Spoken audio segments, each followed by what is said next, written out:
কবরস্থানে এসেছি নিজের মৃত বউয়ের মাথা কাটার জন্য, যার মৃত্যু হয়েছে 2 দিন আগে। একটি ধারালো ছুরি নিয়ে কবরস্থানে প্রবেশ করলাম। কবরস্থানে প্রবেশ করা মাত্রই দেখি আমার বউ আমার সামনে দাঁড়িয়ে আছে। মুহূর্তে শরীরের লোম সব দাঁড়িয়ে গেল, কারণ একটি মৃত ব্যক্তি কিভাবে এমন দাঁড়িয়ে থাকে। জিজ্ঞেস করলাম, কি ব্যাপার আয়েশা, তুমি মারা যাওনি?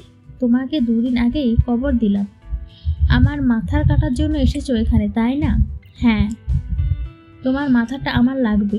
প্লিজ এমন করিও না হাসিব, আমি তো তোমার বউ, এমন করিও না, দয়া করে ক্ষমা করবেন।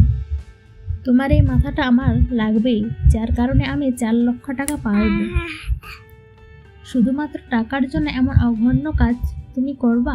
তুমি না আমাকে ভালোবাসতে? মৃত্যু ভালোবাসা পারে না। আমার কাজটি আমাকে করতে দাও বলতেছি। ঠিক আছে, তোমার যা ভালো মনে হয় তাই করো, কিন্তু এর জন্য তোমাকে ভীষণ পস্তাতে হবে, দেখা যাবে বলে।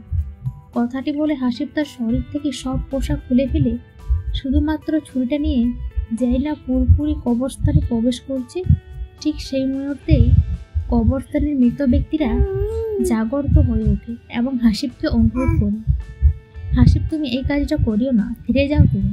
আমি যেই কাজটি এসেছি সেই কাজটি করেই যাব। আমাকে যে বাধা দিতে আসবে তার ভালো হবে না, কথাটি মাথায় রেখো।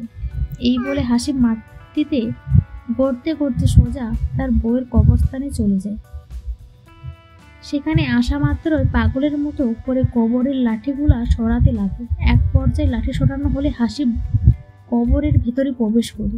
ঠিক সেই সময় লাশটি জীবিত হয়ে ওঠে। মুহূর্তে হাসিবের কলিজা কম্পন দিয়ে ওঠে। এই চুপ, একদম চুপ। তোর এই মাথাটি আমার লাগবে এমন করিও না হাসিব, আমার অনেক কষ্ট হবে। তোমার আবার কষ্ট কিসের? হ্যাঁ, তুই তো মারা গিয়েছিস, এখানে কষ্টের কি আছে? আমার দেহটা মারা গিয়েছে, কিন্তু আমার আত্মার মৃত্যু হয়নি এখনো পর্যন্ত। এত কথা বলতে পারবো না, একটু পরেই ফজরের আজান দেবে, আমাকে আমার কাজটি করতে দে। ফিরে যাও হাসিব, ফিরে যাওয়ার জন্য তো আসিনি আমি। কথাটি বলে হাসিব তার বউয়ের গলায় ছুরি চালিয়ে দেয়, যার ফলে পুরো মাথাটা আলাদা হয়ে যায়। এরপরে কবর থেকে উঠে ঠিক আগের মতো করে কবরটিতে লাঠি দেয়, যেন কেউ বুঝতে না পারে। সবশেষে যখন মাথাটি নিয়ে আসতেছিল, ঠিক সেই মুহূর্তে পেছন থেকে কেউ একজন বলে ওঠে, হাসিব সাবধানে থাকিস, আমরা তোকে শেষ করে দেব। কথাটি শোনা মাত্র হাসিব পেছনে ঘুরতে যাবে, এমন সময় সামনে থেকে একটি সুন্দরী মেয়ে বলে উঠল, পেছনে তাকিও না, তুমি সামনের দিকে তাকিয়ে আসো, না হলে তোমাকে এখানে শেষ করে দেবে তোমার বউ। কথাটি শুনে হাসিব আর পেছনে না তাকিয়ে এক দৌড়ে কবরস্থানের বাইরে চলে আসে। বাইরে আসা মাত্র হাসিব মেয়েটিকে বলে, এই আপনি কে?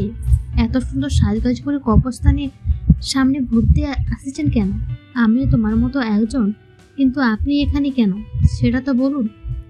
আসলে আমার অনেক পিপাসা পেয়েছে, যার কারণে এখানে আসা। আমার পিপাসা পেলে পানি খান, এখানে আসার কি দরকার? বুঝলাম না।